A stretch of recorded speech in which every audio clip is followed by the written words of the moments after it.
যুক্তরাষ্ট্রের সঙ্গে ঐতিহাসিক বাণিজ্য চুক্তিতে বাংলাদেশের স্বার্থ বিসর্জনের কোনো সুযোগ নেই বলে জানিয়েছেন বাণিজ্য উপদেষ্টা শেখ বশির উদ্দিন। শুক্রবার ওয়াশিংটনের বাংলাদেশ দূতাবাসে একথা জানান তিনি। বাণিজ্য উপদেষ্টা বলেন, বাণিজ্য চুক্তি সম্পন্ন হওয়ার পরে দুই দেশের যৌথ বিবৃতি আসবে, সব বিষয় জানানো হবে। যুক্তরাষ্ট্রের চুক্তির জন্য বোয়িং কেনার যে সিদ্ধান্ত নেওয়া হয়েছে তাতে যুক্তরাষ্ট্রের খুব বেশি আগ্রহ ছিল না, কারণ এসব অর্ডার সরবরাহ করতে অনেক বছর লেগে যাবে। বান্ডেল থাকলে প্রতি সেনমানিতে টাকা বাঁচবে।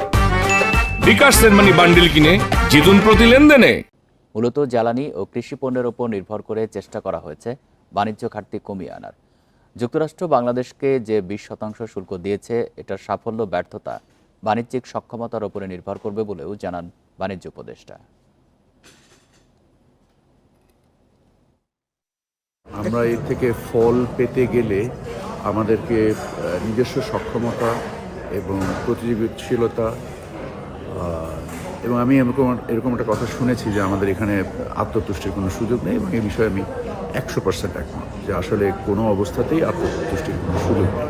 আমাদের যে ম্যাক্রো ইকোনমির কোনো ধরনের কোনো ক্ষতি হয় তাহলে তো সেই চুক্তি কোনোভাবেই পালনযোগ্য না।